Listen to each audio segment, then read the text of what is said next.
Bienvenue sur 23 plus 1 podcast, le podcast spécialisé en marketing, communication et vente. Que des entrevues percutantes pour inspirer et motiver. Reste branché. Oui, bonjour à toutes et à tous. Bienvenue sur 23 plus 1 podcast, votre podcast spécialisé en marketing, communication et vente. Que des entrevues percutantes pour vous inspirer et motiver. Je suis votre co-présentateur Max, accompagné de mon cher ami Jeff. Bonjour tout le monde, Max. C'est toujours un plaisir. Comment ça va aujourd'hui?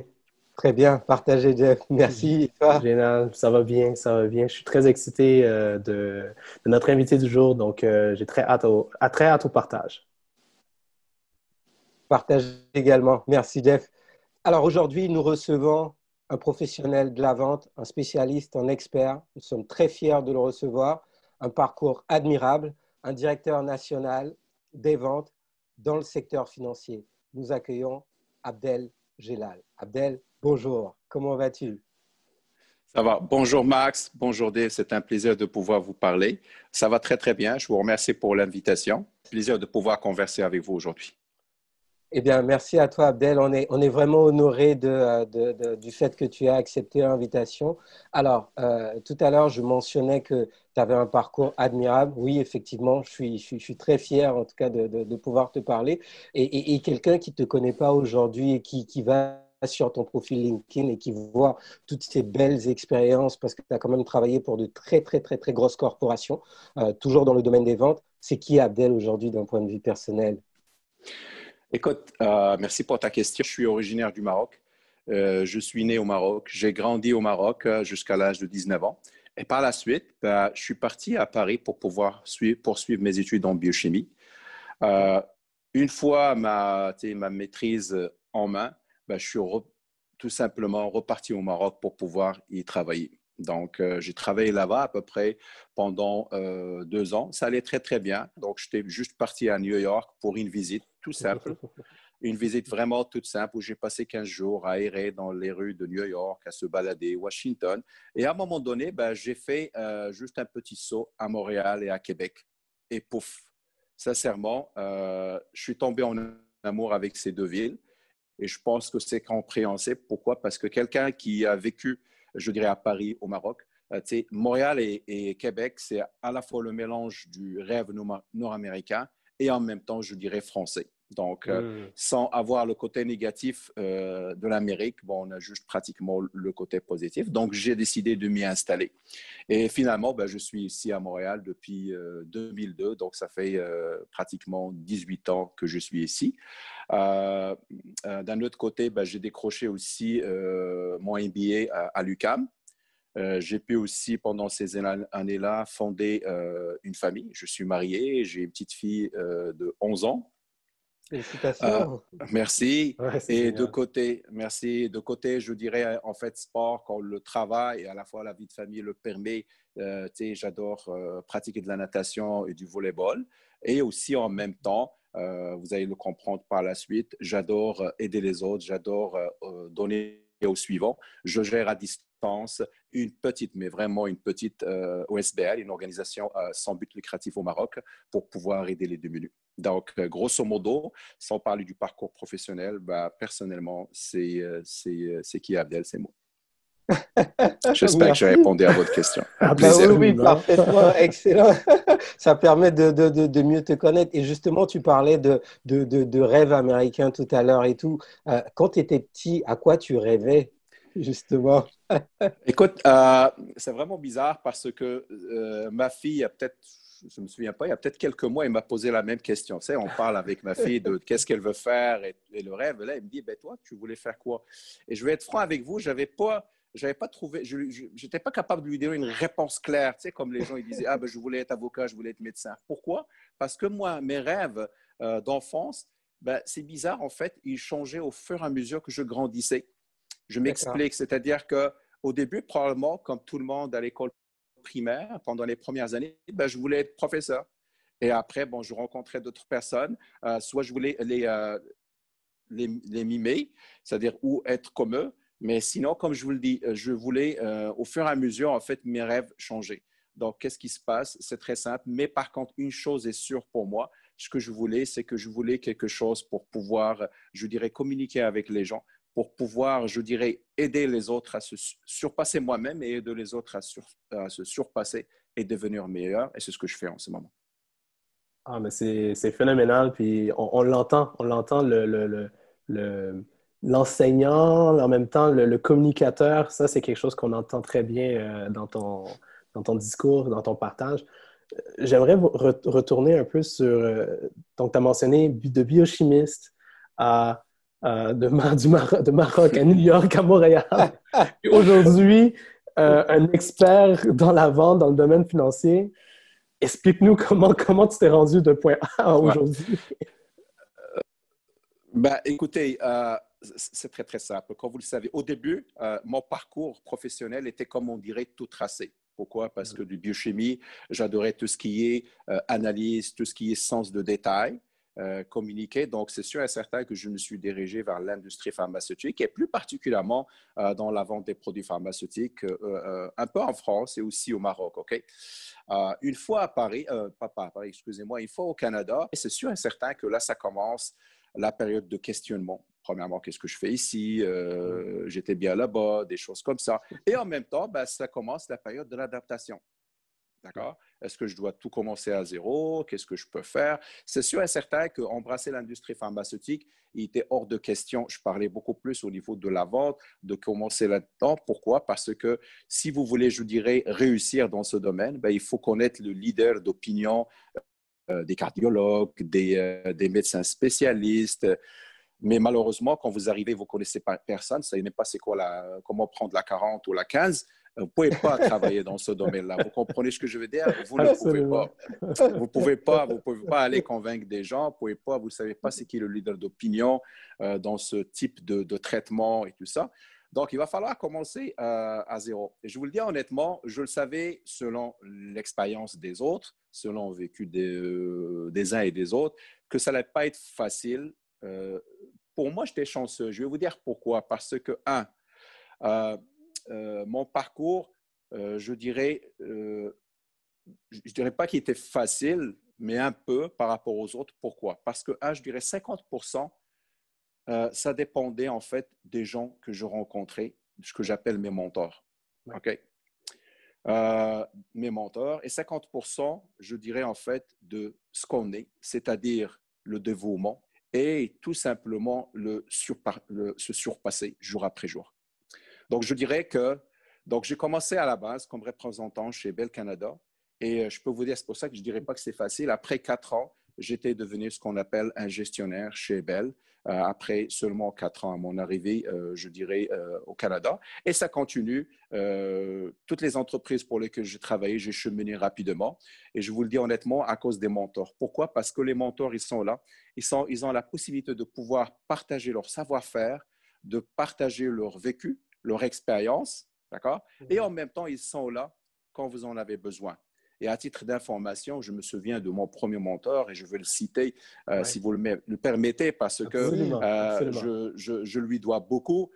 C'est Philippe Louf, qui est maintenant directeur général chez Bell Canada.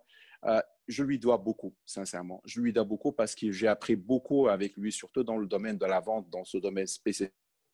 Et en même temps, il était là et on était presque une famille. Pas juste, je dirais, c'est ce que je fais en ce moment, c'est pas juste, je dirais, une relation employé-employeur ou une relation, je dirais, directeur, employé, c'était vraiment presque une famille. Donc, je le remercie de cette plateforme-là parce que je lui dois beaucoup. Et par la suite, c'est sûr et certain que j'ai rencontré d'autres, je dirais, mentors. Je me souviens d'autres, par exemple, qui m'ont appris, comme vous le savez, je viens de la biochimie, donc j'adore l'analyse, qui m'ont appris, je dirais, comment analyser les chiffres de vente, comment les faire parler, pas juste les analyser et les regarder, c'est comment les faire parler, comment raconter une histoire avec ces chiffres-là. Et ça m'aide beaucoup jour après jour dans mon travail. Donc, je ne le remercierai pas assez. Et je vous le dis honnêtement, donc, grosso modo, pour résumer, ma carrière est due à 50% à ces rencontres-là. Il faut pouvoir se rencontrer, s'entourer des gens positifs, des gens qui vont pouvoir nous aider. Et en même temps, je dirais nous-mêmes, c'est-à-dire qu'il faut s'atteler à la tâche et il faut changer de fusil d'épaule à chaque fois qu'il est nécessaire et il faut pouvoir, je dirais, persévérer et chercher toujours l'excellence. Puis merci, puis j'adore, puisque si tu me permets, j'ajouterais, tu as parlé de chance au début de ton intervention, mais à quelque Oui. part, tu l'as créé également, ta chance. Exactement. Parce que si on reste cloîtré dans notre coin en attendant que demain ça ira mieux, ça ne fonctionnera pas. Il va falloir pouvoir la créer, cette chance-là. Il faut pouvoir être à l'écoute et pouvoir la saisir. Parce que comme je vous le dis, le mentor, il était là, mais si je ne l'avais pas saisi, si je n'avais pas collaboré et participé, ben, il serait peut-être parti. Avec tout l'entourage, le réseau que tu as réussi à bâtir rapidement, puis les échelons que tu as montés rapidement, tu as dû sûrement passer également à travers quelques défis, quelques obstacles. Est-ce que tu pourrais peut-être est-ce qu'il y a quelque chose qui te vient en tête? Ben, c'est sûr et certain. Regardez, on ne se le cache pas. En 18 ans d'existence au Canada, ça serait faux de vous dire qu'il n'y a pas eu de défis, qu'il n'y a pas eu de... si on part, que ce soit défis personnels, que ce soit défis professionnels, c'est sûr et certain qu'on est confronté à certains défis que des fois, que ce soit juste la nature, je dirais le froid et l'hiver, par rapport au soleil du Maroc, que ce soit aussi, ce qui est vrai d'ailleurs, parce qu'à un moment donné, je ne dirais pas qu'on a envie, il y a beaucoup de gens qui ont jeté l'éponge, je vous le dis honnêtement, à cause du froid ou à cause d'autre chose. Ça peut être le froid, ça peut être aussi la relation humaine, mais moi, comme je vous le dis, j'étais chanceux d'être entouré. À chaque fois, oui, je pouvais me recadrer rapidement. Si vous voulez que je vous parle, je ne dirais pas par rapport lors de mon cheminement de ce qui est difficile, mais ce n'est pas difficile par rapport à moi. Je vais vous le dire, vous allez me dire si j'ai répondu à votre question ou pas. C'est que, comme vous le savez, dans la vie, ou quand je travaille en ce moment, c'est sûr et certain que j'ai rencontré beaucoup de gens qui étaient dans différentes équipes, donc des employeurs, en fait, des employés qui étaient sous moi et qu'on travaille, on collabore ensemble. Et des fois, ce qui est difficile, c'est que quand on se sent que la personne qui est là, on a l'impression qu'il n'est pas à la bonne place. D'accord?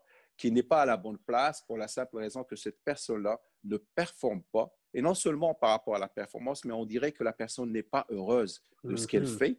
Et c'est pour ça que cette personne ne peut pas se donner à 100%, ne peut pas, je dirais, il n'y a pas un sens, il n'y a pas un sentiment d'appartenance. D'accord? Oui. Donc, et ça, le défi vient du fait que, je dis, parce que moi, je suis convaincu que chacun a un talent, il est peut-être caché. Chacun a ses compétences, il faut juste savoir les développer, les aiguiser. Et là, c'est mon rôle de pouvoir les aider, de dire, écoute, ici, et surtout au Canada, et vous allez le comprendre, on ne subit pas un travail. On peut choisir notre travail. On ne peut pas rester à un travail. Je comprends si on est dans une place où c'est le seul endroit où on peut travailler pour vivre, oui, mais ici, on peut prendre le privilège de choisir notre travail.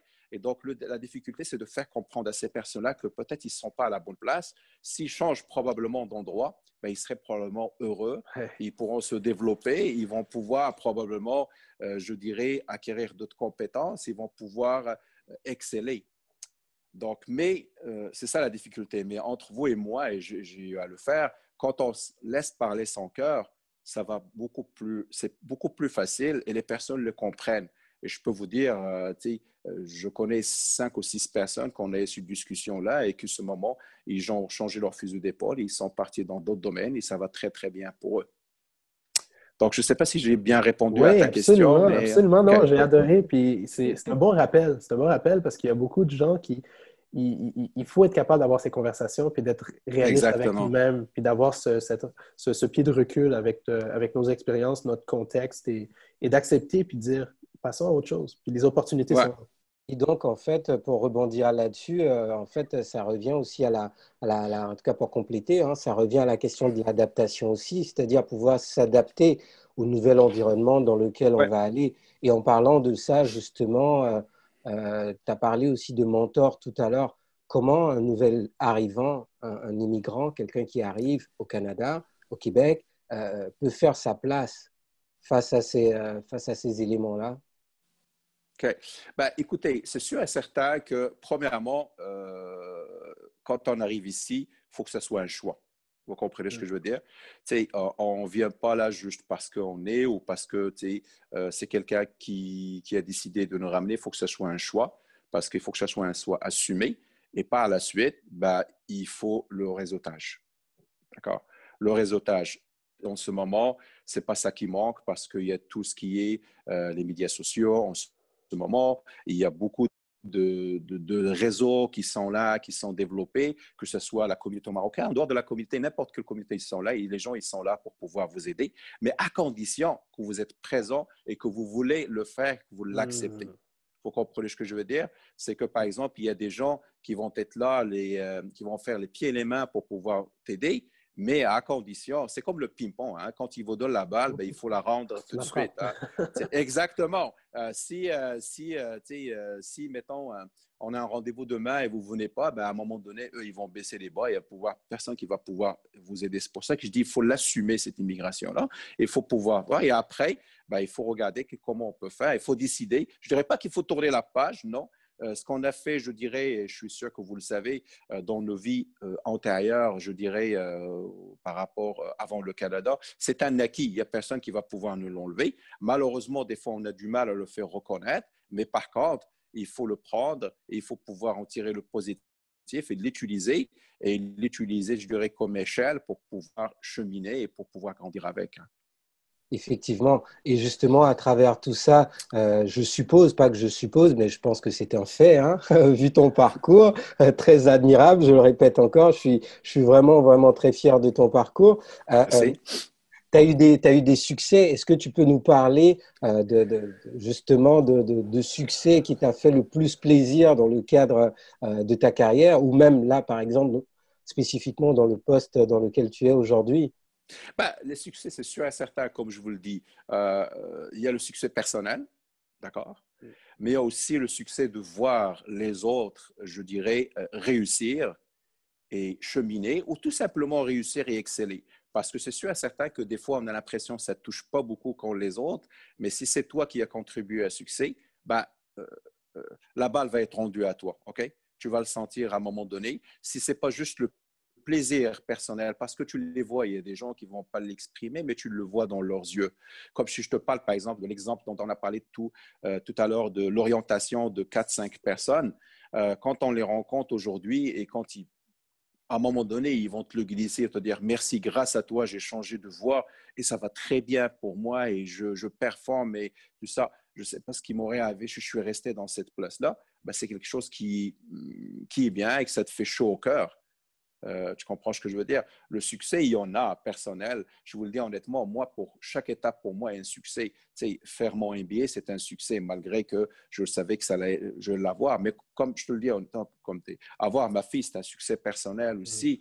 Donc, il y a plusieurs succès qui sont là, qu'on va pouvoir, en fait, les savourer. Mais en même temps, c'est le succès des autres qui nous fait aussi plaisir. J'aime beaucoup les, les différentes définitions du succès. Puis ça, je pense que c'est un rappel que les gens doivent se faire qu'il n'y a pas un seul modèle de succès.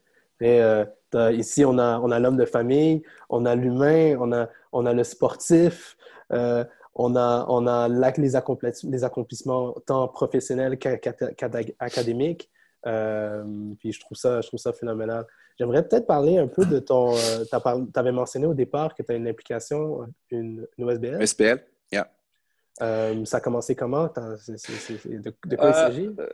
Écoutez, ça a commencé tout simplement par l'aide de certaines personnes. Comme vous le savez, malheureusement, il y a certains, je dirais, parents qui n'arrivent pas à financer leurs enfants à aller à l'école, tout simplement. Oui. Donc, ça a commencé pour pouvoir, je dirais, les aider parce qu'il y a une chose que c'est sûr et certain que beaucoup de gens, et vous allez je vais revenir à ton point, ils ont peur d'aider parce qu'on ne sait pas où ça s'en va l'argent. D'accord? Ça, c'est sûr. Mais par contre, si vous-même, mettons, vous allez pouvoir, je dirais, aller ces gens-là, les déceler vous-même et savoir que, bon, ces 10 personnes-là, ils ont vraiment besoin, là, vous savez que votre argent, ça ne part pas par un intermédiaire, ça passe directement à eux. Ça, vous êtes sûr que l'argent, en fait, ça va nulle part et ça va excusez-moi, ça va pas dans les mains de quelqu'un qui va les détourner. Ouais, Ça va à ces personnes-là, ils vont pouvoir les utiliser. Ça a commencé par une dizaine de personnes que j'ai aidé à pouvoir, je dirais, tout simplement, rien de, tu sais, juste de pouvoir les accompagner dans leurs études, tout ce qu'ils ont besoin pour le matériel scolaire, tout ce qu'ils ont besoin pour les frais de scolarité primaire, même s'ils ne sont pas élevés. Et ça a commencé à grandir, à grandir. Pourquoi? Parce que je vous le dis honnêtement, malgré ça, il y a beaucoup, beaucoup de gens qui veulent donner et que par contre, ils ne donnent pas parce qu'ils ne savent pas où ça s'en va l'argent. Et surtout en ce moment, on attend bien des gros organismes, il y a des détournements de fonds, il y a X, Y, Z, mais une fois qu'ils sont sûrs que, OK, je sais où ça s'en va, ils te font confiance et l'argent, ça coule. Ça ne coule pas à flot, mais ça coule. C'est-à-dire, on n'a pas de problème de cash flow, de financement, on l'a. Et ça fait donc, en ce moment, on se diversifie même.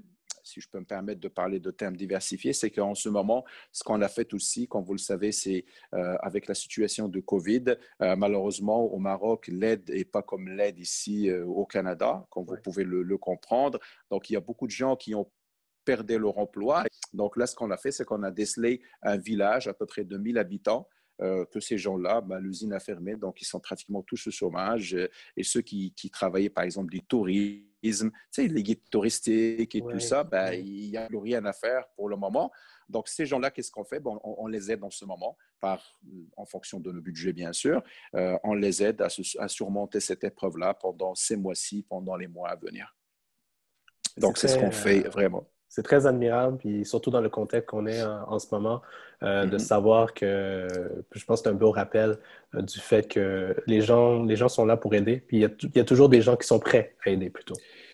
Comme je dis, sincèrement, là, regarde, il y a beaucoup de gens qui sont prêts à aider. La seule chose que des gens, ils ont peur parce qu'ils ne savent pas où ça s'en va l'argent. Mais une fois qu'ils ont compris que ça va à la bonne place, les gens, ils sont généreux, crois-moi. Et à travers tout ça, on suppose que pour un excellent directeur des ventes, pour une aussi grosse corporation, on suppose qu'il a aussi des passions, des choses pour s'évader, Comme vous et moi et tout le monde, on a chacun sa passion. Encore une fois, je ne veux pas me répéter. Moi, ce qui me botte le plus, si je peux m'utiliser cette expression, c'est de pouvoir, je dirais, aider les autres. C'est de pouvoir, je dirais, pousser les autres à devenir meilleurs et, je dirais, à exceller. C'est ça, c'est vraiment qui me fait nourrir jour après jour. Et comme je vous le dis, quand vous voyez le sourire dans leurs yeux, même s'ils ne vous le disent pas merci directement, vous le sentez là, ce remerciement, et ça fait vraiment chaud au cœur. Et encore une fois, comme je vous le dis, que ce soit dans le professionnel ou personnel, j'aime bien aider au maximum qu'on peut, c'est sûr et certain, parce que quand même, des fois, on est limité, mais c'est ça ce qui fait cette passion-là. En tout cas, on le sent vraiment. Et puis, Merci. c'est très, très, très, très apprécié. Et puis, je pense que toutes les personnes, justement, qui bénéficient de cette aide-là, j'espère qu'elles vont avoir de la gratitude. Nous, on a de la gratitude, justement, en te recevant sur cette émission. Donc, merci encore à toi. Merci. Malheureusement, on arrive à la fin de cette belle entrevue. Moi, j'aurais voulu continuer vraiment longtemps, même avoir des tips. C'est un plaisir. Avoir des tips aussi pour savoir comment devenir un excellent vendeur et puis devenir un manager. Mais bon, je pense que ça fera l'occasion d'une... Ce sera une autre fois. Effectivement. Alors maintenant, on arrive à la minute signature, qui est la minute où tu nous partages une phrase d'inspiration, de motivation. Surtout en plus en ce moment, avec tout ce qui se passe avec la COVID, je pense que les gens ont vraiment besoin d'entendre des mots, des choses. Donc, qu'est-ce que tu veux partager avec nous aujourd'hui? Écoutez, sincèrement, regardez, pour moi, l'inspiration, c'est comme la musique, ça dépend des jours, ça dépend des moments, ça dépend de, tu sais, comme la musique, des fois, il y a des fois où vous avez envie d'écouter du classique, des fois du rap, des fois du hard, whatever. La même chose pour l'inspiration. En ce moment, je vous le dis honnêtement, ça peut être un cliché. La phrase qui me vient, je dirais, en tête, c'est une phrase qui a été dite par un Américain qui est William Arthur Wardy. Et je peux vous dire que c'est une ancienne phrase parce que lui-même, il est mort il y a une trentaine d'années. Vous la connaissez sûrement. C'est que ça dit que c'est le pessimiste se plaint du vent.